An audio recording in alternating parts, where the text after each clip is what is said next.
Para Sócrates, a máxima "conhece a ti mesmo", inscrita no templo de Apolo, em Delfos, não era apenas um conselho ético, mas uma prática essencial para a construção de uma vida virtuosa e significativa.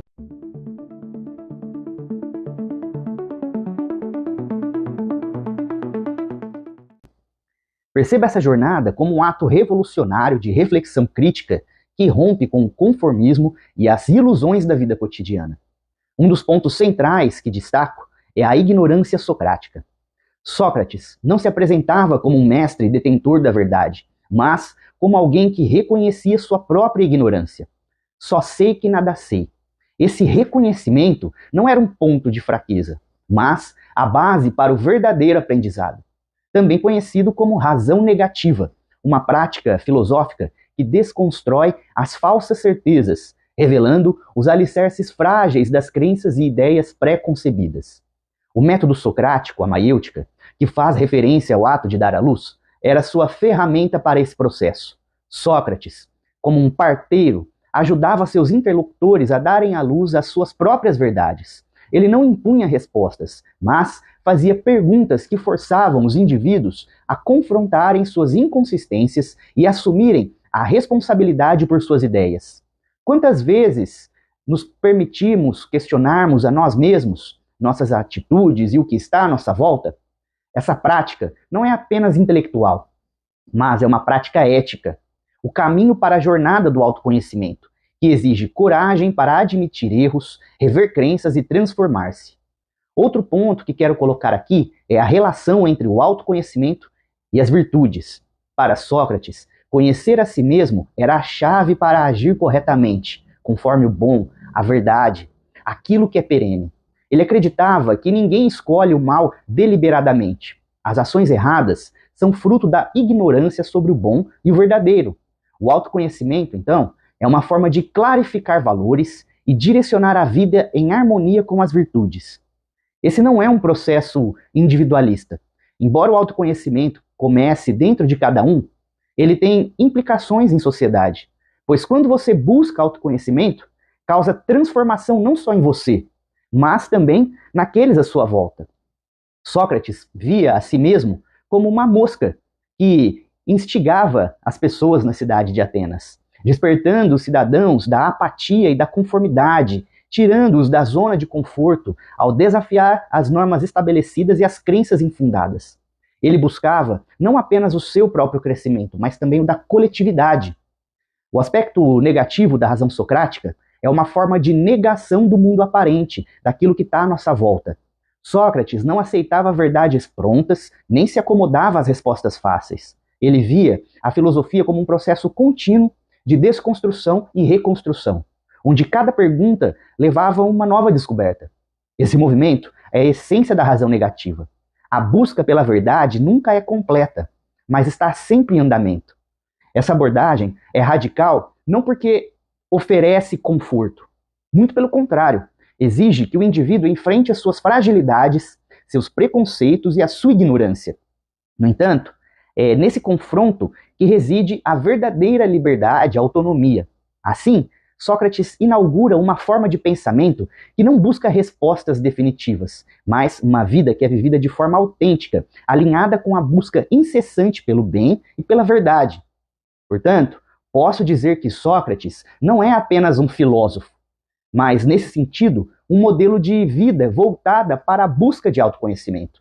Sua coerência entre pensamento e prática é um testemunho do poder transformador do autoconhecimento. Sócrates vivia de acordo com o que ensinava, enfrentando julgamentos, adversidades e até a morte com serenidade, porque sua vida estava fundamentada em princípios sólidos, não em ilusões passageiras. O exemplo de vida pautada em autoconhecimento de Sócrates nos convida a uma jornada que começa dentro de nós mesmos, mas que inevitavelmente se estende para o mundo. Conhecer a si mesmo é o primeiro passo para transformar a realidade, pois um indivíduo que compreende as suas virtudes e limitações é capaz de agir com mais sabedoria e justiça. Essa reflexão nos oferece uma visão poderosa sobre o autoconhecimento como uma prática filosófica e ética. Não é apenas uma busca pessoal, mas um compromisso com a verdade e com o bem comum. É uma jornada de questionamento constante, onde a liberdade e a virtude se encontram na coragem de olhar para dentro de si e agir fora, no mundo. Bom, eu quis trazer essa reflexão aí pelo seguinte: esse modelo, esse exemplo de vida do Sócrates, porque o Sócrates, desde muito jovem, quando se dedica ou passa a se dedicar à filosofia, o grande questionamento do Sócrates era o que é a verdade. Essa era a grande busca do Sócrates, o que ele queria saber de fato. É o que era a verdade.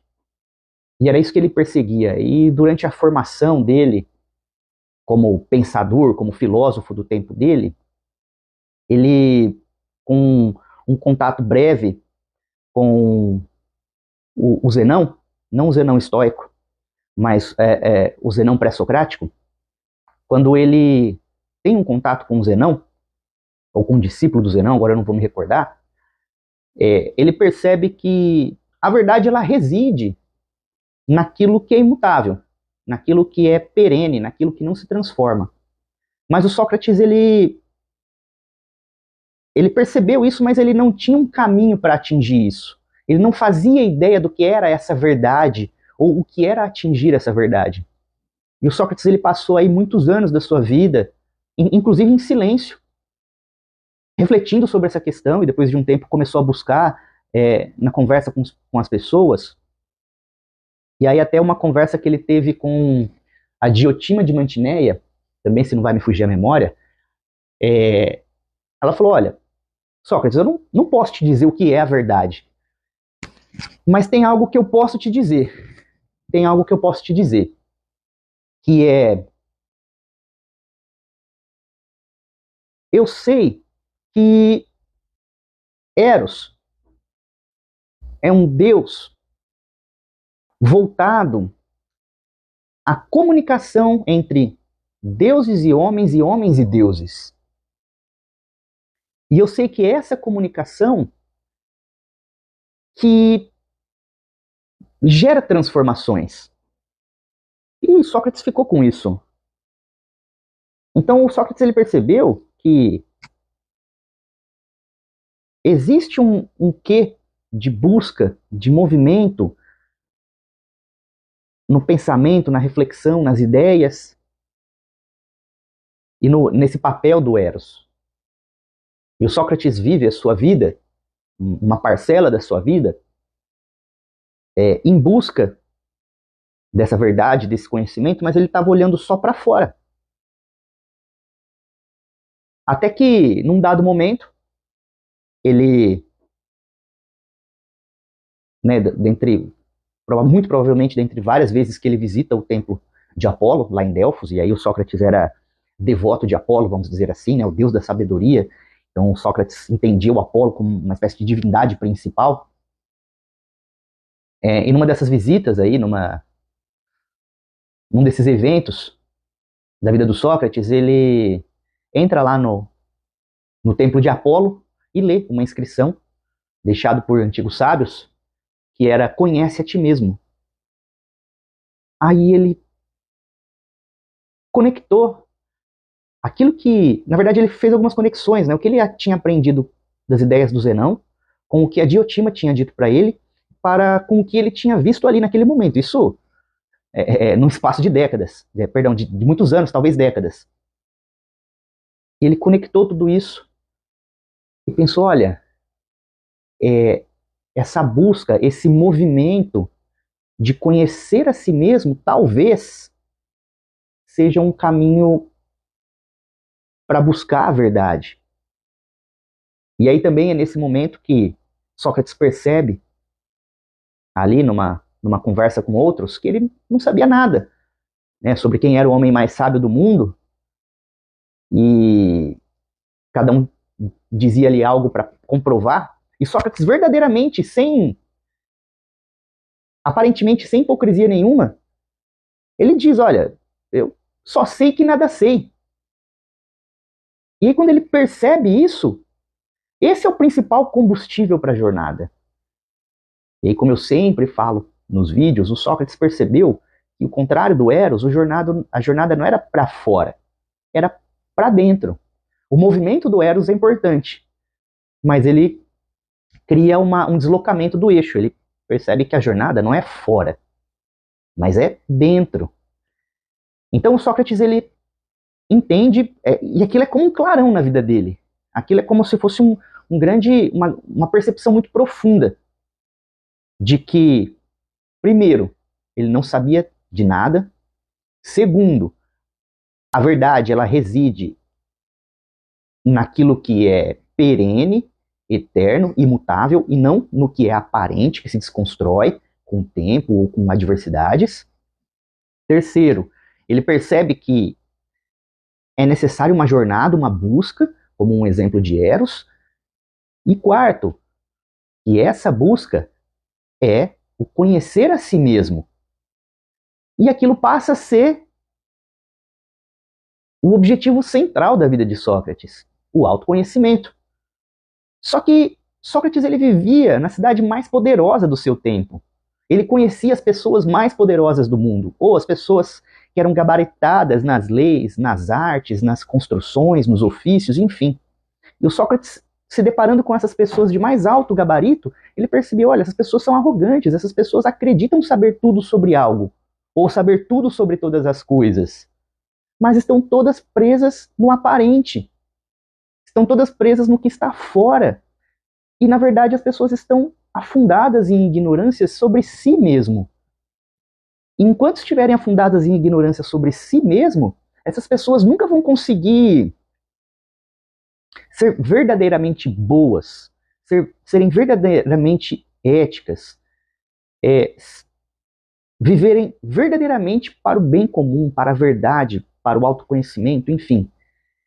E aí Sócrates, né, tem igual uma mosca, uma pequena mosca que instigava as pessoas em Atenas, porque por onde ele ia, ele tinha esses diálogos, mesmo a fim de mostrar para as pessoas, olha, você é ignorante, você não sabe de nada. E isso tornou Sócrates uma pessoa inconveniente, mas ele não queria ser inconveniente.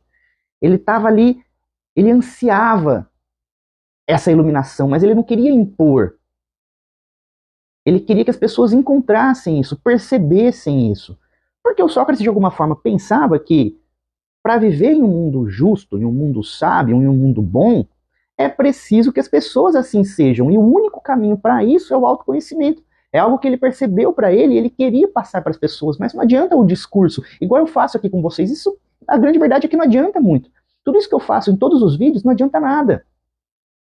Se você não perceber, se você não se questionar, se aquela demanda, aquela necessidade não estiver dentro de você, essa demanda de conhecimento, de discernimento, de liberdade, de autonomia, de autoconhecimento, de eu quero saber a verdade do mundo e de todas as coisas, isso precisa nascer em você. E não é através de discursos como os meus, por exemplo, ou como de outros filósofos. Isso precisa brotar em você. E o que o Sócrates queria é que isso brotasse dentro das pessoas. Por isso ele tinha essa postura da razão negativa, né, da dialética, do confronto de ideias. Não agressivo, claro, mas nas conversas, sempre com questionamentos, com relação às preconcepções das pessoas, até que as pessoas percebiam que, olha, eu penso que sei das coisas, mas não sei de nada. Mas não era tranquilo, assim, as pessoas ficavam irritadas, na verdade. E é até isso que acabou causando a morte de Sócrates, né? As pessoas o enxergaram como um grande inconveniente na cidade de Atenas. Mas ele também enfrentou isso com dignidade, com serenidade, né? Uma frase que eu uso para minha vida aí, né? Enfrente com dignidade as adversidades e as consequências dos erros que você comete. Tem uma outra ideia também,